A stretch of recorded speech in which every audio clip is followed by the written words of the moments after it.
friends, joint Hindu family introduction. A joint Hindu family is the normal condition of Hindu society, or at least it was until the last few decades. Any married Hindu, Sikh, Jain, or Buddhist man can form a joint Hindu family.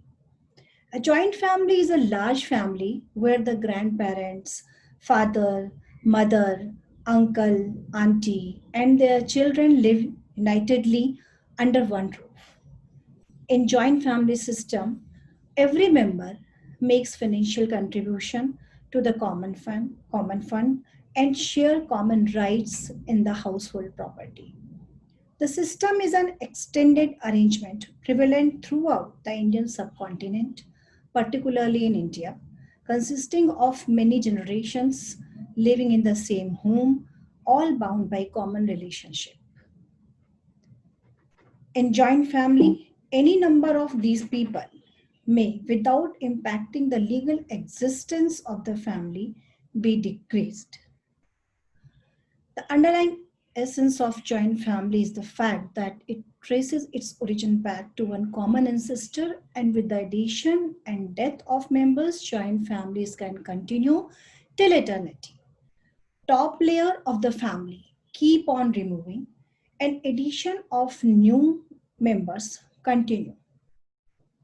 It's important to understand that though a single familial unit, joint Hindu family does not have a separate legal identity. It's not a juristic person. This character creates difference between a joint Hindu family and Hindu undivided family. It is not personality capable of holding property.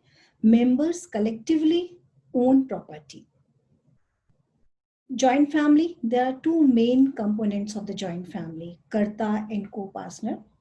I will explain these terms in my coming lectures. The family is headed by a senior person called Karta, is usually a male or a female who makes decision on economic and social matters on behalf of the entire family. The patriarch's wife generally exerts control over the household and minor religious practices and often wields considerable influence in domestic matters. However, with urbanization and economic development, India has witnessed a breakup of the traditional joint family into more nuclear-like families. So I was talking about these two main components. One is Karta and second is the co-partner. Co-partnery is a term often used in matter related to the Hindu succession law. And co-partner is a term used for a person assumes a legal right to his ancestral property by birth. Person who shares equally with others in inheritance of an undivided estate or in the rights to it, who has equal rights. That is called as the co-partner in a joint Hindu family. Members of the joint family, if we divide these in males and female two columns, so in male column, who are the members of joint Hindu family? Those that are linearly connected in the male line. There's of course one common male ancestor. I explained you, Karta. And those that are linearly connected in the male line, collaterals and relatives by adoption, जिनको adopt किया हो उस family में किसी ने. In female line, wife of a son, wife of a male, and widowed wife of a male member, and his maiden daughters, and if in case some daughter returns to home after any mishappening, then she is also member of joint Hindu family, and poor dependents. Here I will like to add that illegitimate child of any lineal male descendant will also be part of a joint Hindu family. Any adopted child will also be part of a joint Hindu family. Here's a chart that will explain you structure of a joint Hindu family. There's a person X who is the common male ancestor, Karta of the family, and Y is wife of this common male ancestor or Karta. There are four children, 2 sons and 2 daughters. When after marriage, wife of son S1 also become part of this Hindu joint family. And why after marriage, wife of son 2 S2 will also become the member of this joint family, Hindu joint family. And daughter D1, who is not married, is a part of this joint family only. But daughter D2, who has married, will not be part of this joint family. She will be part of her husband's joint family. Same will go with the grandson's granddaughter's case also. In this case, grandson GSN1 is part of this joint Hindu family, and same GS2 is part of this joint Hindu family. Granddaughter GD1, after marriage, as she has married, now she will be part of her husband's joint Hindu family, and another daughter of another son, GD2, will be part of this same joint Hindu family.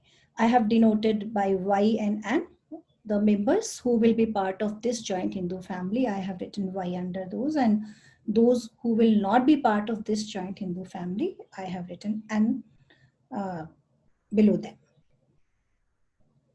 Joint Hindu family is a group of relatives tied together by ties of kinship and marriage and descendant from a common ancestor.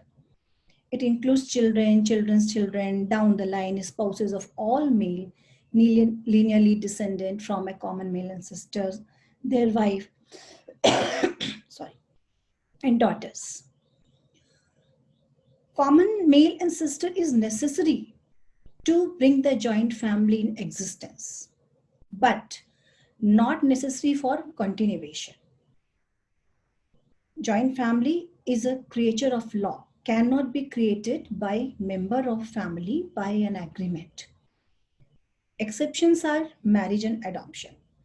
It is having no legal entity separate from its members, represented by Karta, cannot sue and be sued in its own name.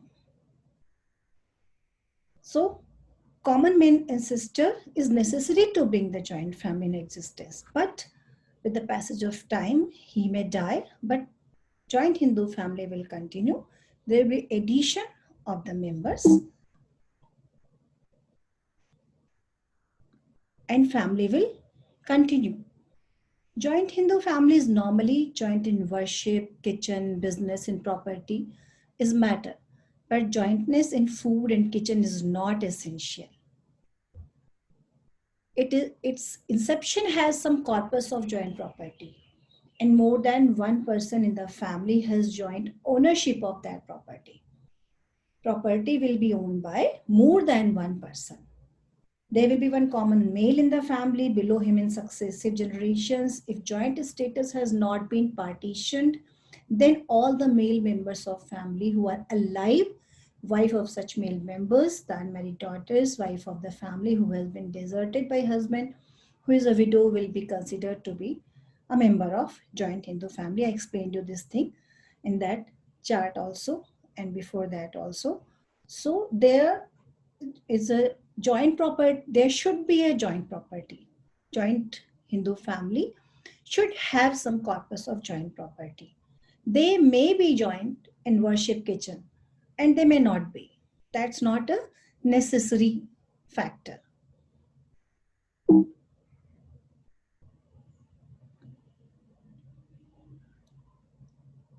Joint Hindu family can exist up to any degree as compared to co-partnership, where it is only up to 4 degrees from last alive male holder of property.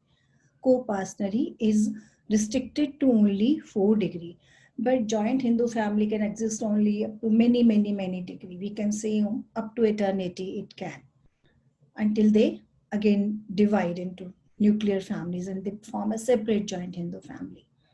Speaking about the characteristics feature of joint Hindu family, our apex court ruled in matter Surjit Lal Chhabra versus Commissioner of Income Tax that family is thus a larger body consisting of a group of persons who are united by the tie of sapindaship arising by birth, marriage, or adoption. It's a group of persons who are united by sapindaship or by birth or marriage, or if person adopted by that family.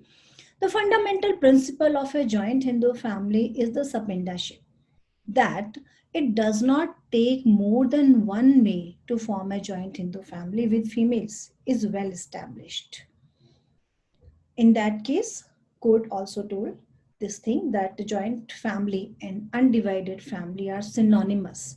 A joint Hindu family consists of persons lineally descended from a common ancestor and includes their wives and unmarried daughters. The daughters on marriage ceases to be a member of her father's family and become a member of her husband's family. This was also ruled in this matter only by Supreme Court. So persons, a group of persons who are, here there is a new term has come, sapindaship. Of course, a group of persons who are joined by marriage or adoption, but sapindaship. What is sapindaship relations? According to Hindu law, when two persons offer pindas to the same ancestor, they are sapindas to each other.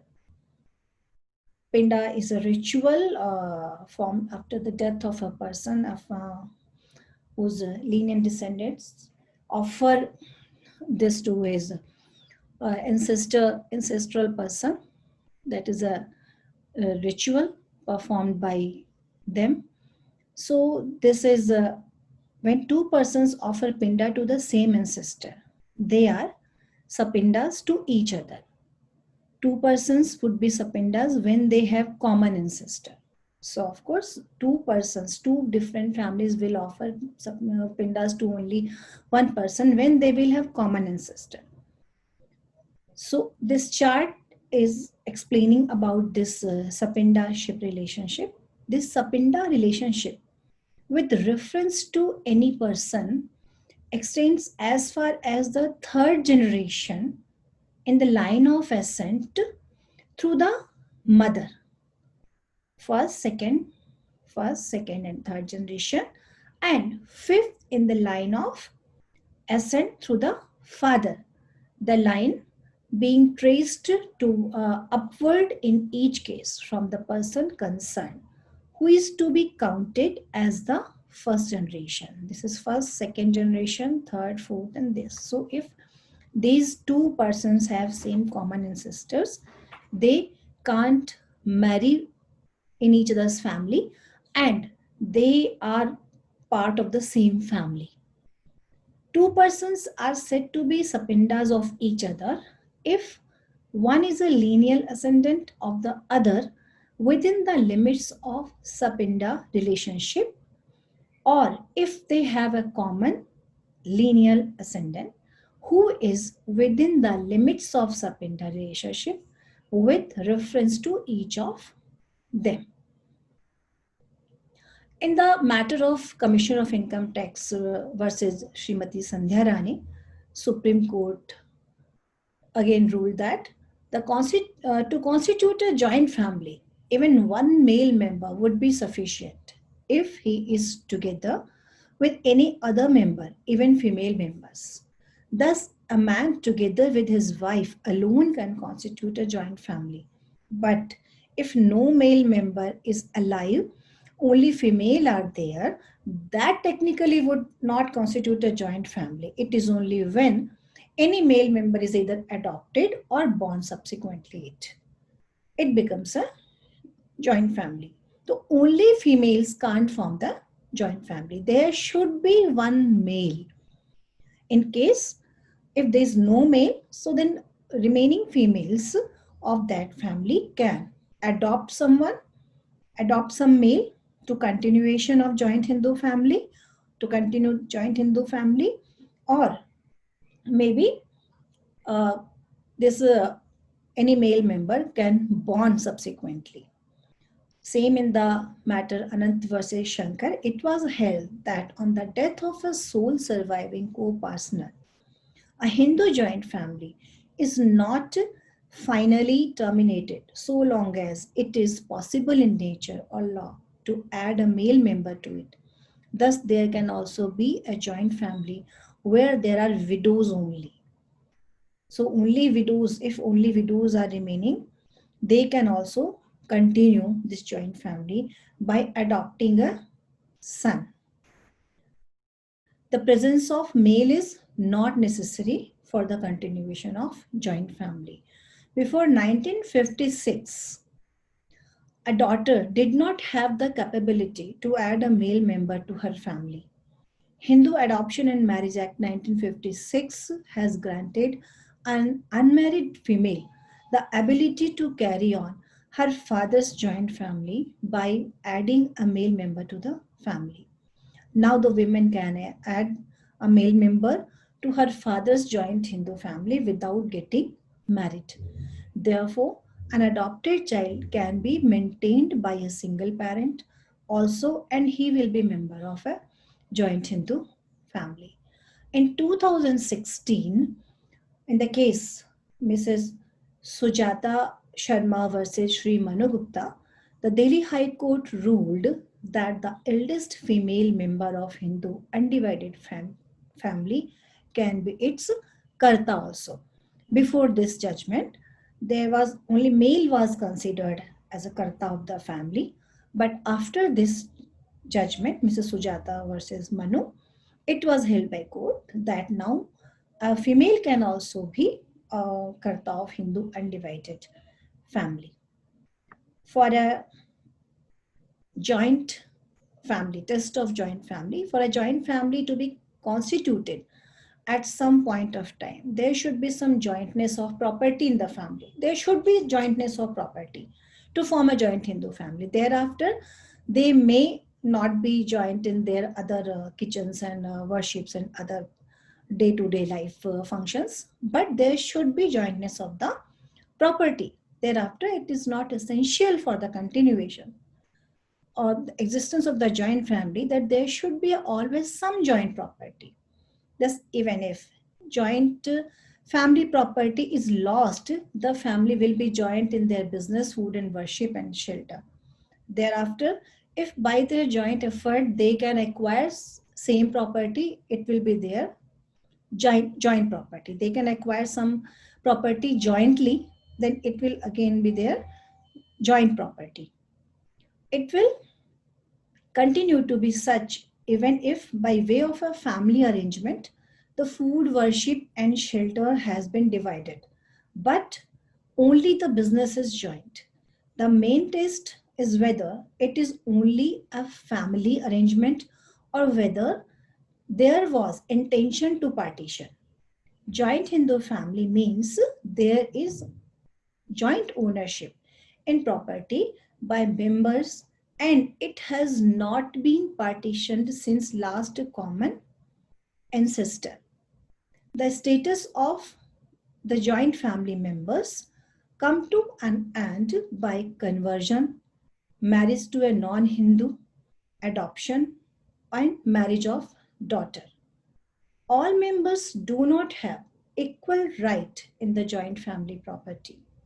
A Hindu joint family may continue in perpetuity until it ends. On partition, different joint family come into existence. There is a different, slightly different term is Hindu undivided family. So, friends, I will start my next lecture from this Hindu undivided family topic. Thank you.